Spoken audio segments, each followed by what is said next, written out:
Bonsoir et bienvenue dans une nouvelle émission du Miroir des Sports. Ce soir, nous recevons celle qui est encore considérée par certains comme la meilleure joueuse française de handball de tous les temps, Carole Martin. Bonsoir Carole. Bonsoir.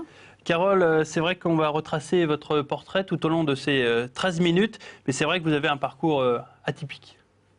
Oui, un parcours atypique. Disons que j'ai vécu des choses assez extraordinaires dans ma carrière sportive comme professionnelle.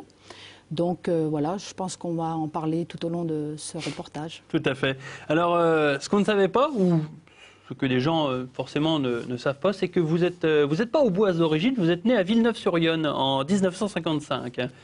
Tout à fait, donc Villeneuve-sur-Yonne qui est pas très loin de l'Aube, donc un petit village de l'Yonne, donc à proximité de l'Aube, donc voilà, pas très loin quand même. Ouais, ce qui fait que finalement, dès 5 ans, vous vous retrouvez assez rapidement près de Chaours, dans le petit village de Vallières, où vous avez passé un petit bout de temps finalement. Oui, quelques années. Là, on voit quand j'avais à peu près 5 ans, je pense. Ouais. Donc voilà, j'ai vécu toute mon enfance à Vallières. Donc effectivement, un petit village à côté de Chaours où mon père était instituteur. Donc voilà, que de très bons souvenirs dans cette enfance. Une enfance vraiment très heureuse. Oui, parce que le côté campagne, ça vous plaisait? C'était quelque chose que vous appréciez? Oui, tout à fait. Donc j'avais beaucoup de prédisposition à vivre en pleine nature, on va dire, entouré de pas mal d'animaux. Oui. Et puis la vie à la campagne était quelque chose que j'aimais parce que je n'étais pratiquement jamais à la maison, mais toujours à l'extérieur de la maison. Alors la famille Martin, c'était 4 enfants, vous l'avez dit, un père instituteur, mère au foyer. Comment ça se passe la vie à Vallières? Écoutez, d'abord, on était 5 enfants. Oui, 5. Voilà, j'ai omis de vous compter. Voilà. Oui. Bon, c'est pas grave.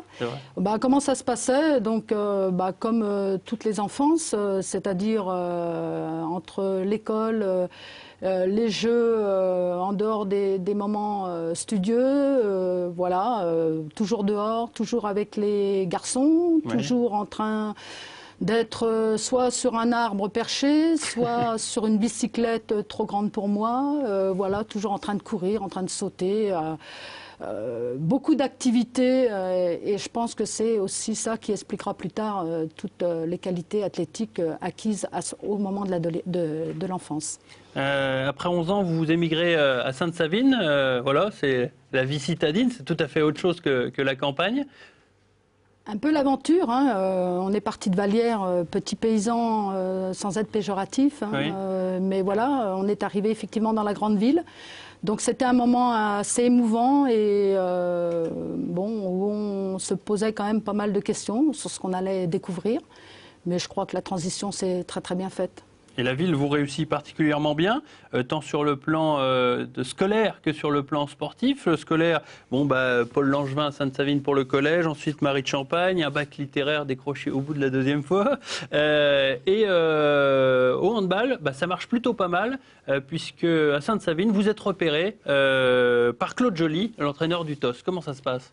Comment ça se passe? Ça se passe assez rapidement d'abord, puisque j'ai pris ma première licence à 14 ans et qu'à 15 ans et demi, j'étais déjà repérée, effectivement par le CTR de l'époque, Claude Joly, qui est devenu ensuite l'entraîneur du TOS, un entraîneur assez emblématique, et puis surtout celui qui a fait de moi la handballeuse que je suis devenue plus tard.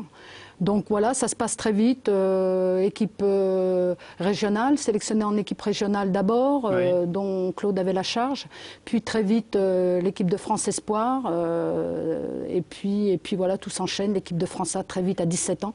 Donc c'est vrai qu'entre la première licence 14 ans et la première sélection d'équipe de France, tout a été très très vite. Avant de parler de l'équipe de France, le TOS, c'est une longue histoire, une histoire d'amour avec ce club, parce que vous y avez passé beaucoup de temps, de partir de 73 jusqu'en 83.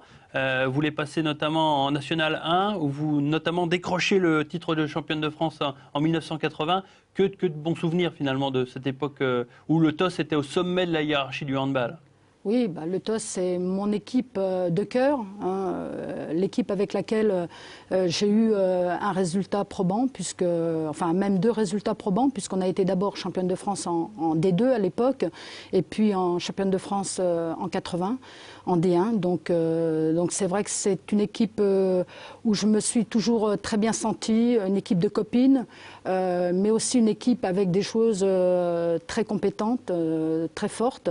Et puis, je pense qu'on a été aussi à l'époque bien entouré par des dirigeants aussi emblématiques de ce club, compétents, emblématiques comme Gustave Bress et M. Wehmuller, donc Jean Wehmuller, ancien président. Et donc ça a fait que cette équipe est devenue un peu l'emblème sur le territoire champardonnais, l'emblème du haut niveau sur le sport, sur le plan du sport collectif. On va interroger notre invité mystère qui doit être au bout du fil, qui va nous parler peut-être de ces années-là. Bonsoir, invité mystère. Bonsoir. Bonsoir, Carole. Bonsoir. Bonsoir. Est-ce que vous l'avez reconnu juste à ce bonsoir, Carole? Pas trop. Pas trop. Qu'est-ce que vous pouvez nous dire sur Carole Martin, sur son caractère, à l'époque, hein, à l'époque, j'entends bien. Oui, écoutez, moi, la première fois que j'ai connu Carole, effectivement, c'était sur un terrain de hand. Mais à l'époque, on ne jouait pas ensemble. Ça y est, je pense qu'elle a trouvé. Bonsoir, Catherine. Bonsoir, Carole. Alors, Catherine, qui êtes-vous pour Carole Martin? Je crois que nous sommes de grandes amies. 40 ans d'amitié, vous m'avez dit? Oui. Oui, 40 ans d'amitié, de fête, d'années où on s'est beaucoup moins vus parce que Carole était très prise de son côté, de par sa carrière internationale et ensuite sa carrière d'entraîneur international. Mais nous avons toujours gardé le contact et bien ces derniers temps, on s'est un peu plus retrouvés, à mon grand plaisir.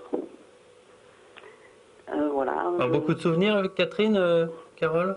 Oui, Catherine, c'est effectivement mon amie d'enfance, d'adolescence et toujours mon amie aujourd'hui.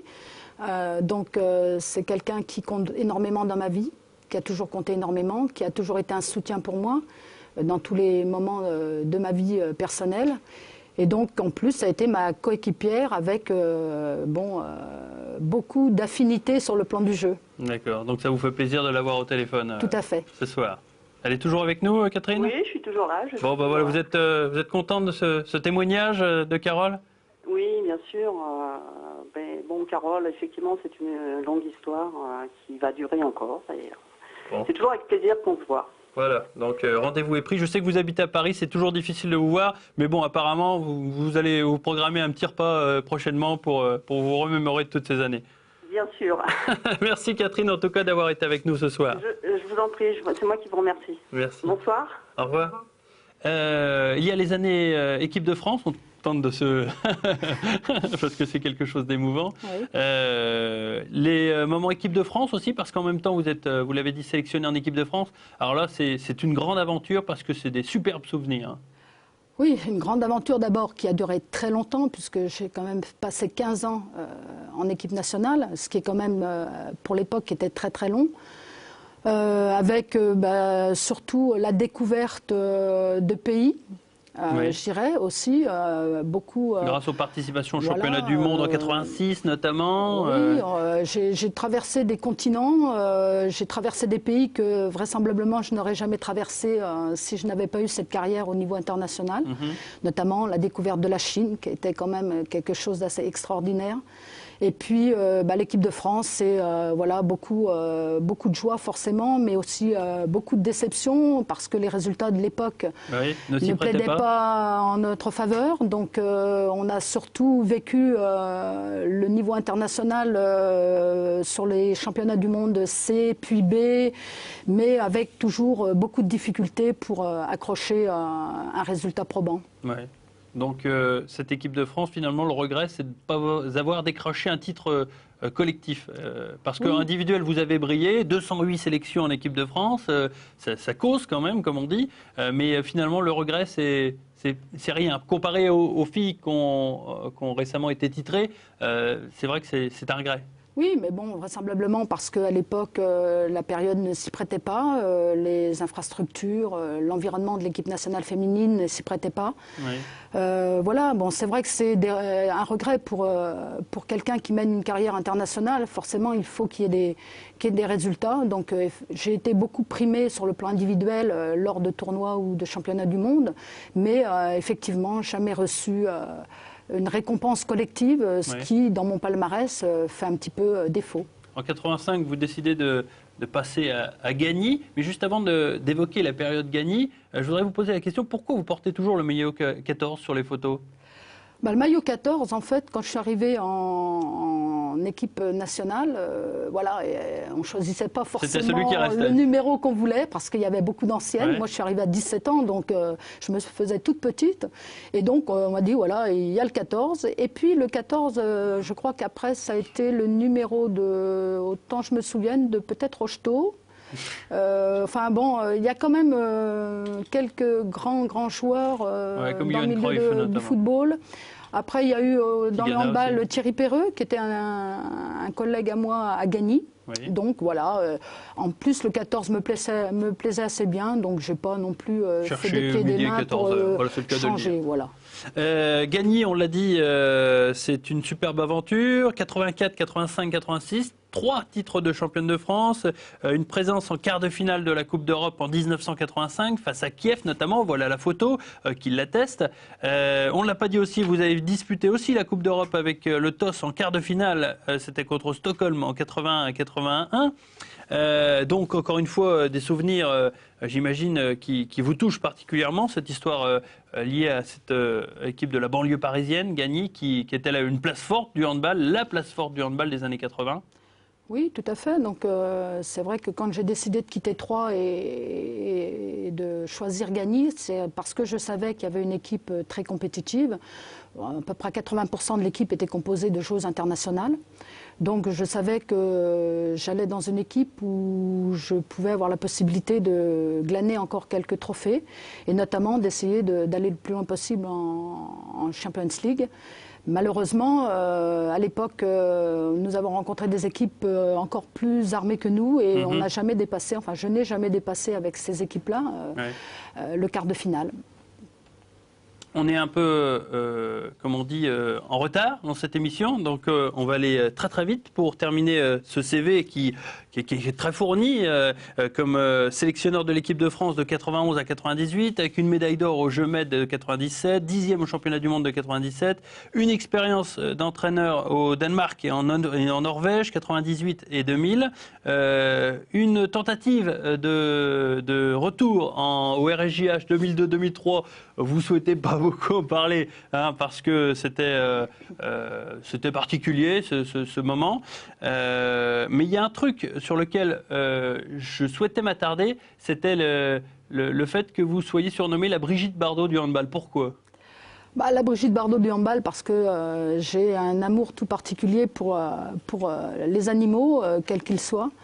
Et c'est vrai que quand je suis revenue sur Troyes en 2000, j'ai un petit peu récupéré notamment les chats que l'on voit là sur la photo, mais aussi un cheval, des moutons, voilà, des oies, un âne, on l'a dit. Voilà, un petit peu. Voilà, c'est ce qui vous a valu ce surnom de Brigitte Bardot. Oui, parce que c'est vrai que j'ai toujours été très attachée aux animaux, mais c'est vrai qu'une période de ma vie, je n'ai pas pu trop en avoir, puisque à Paris, c'est pas si simple. Oui.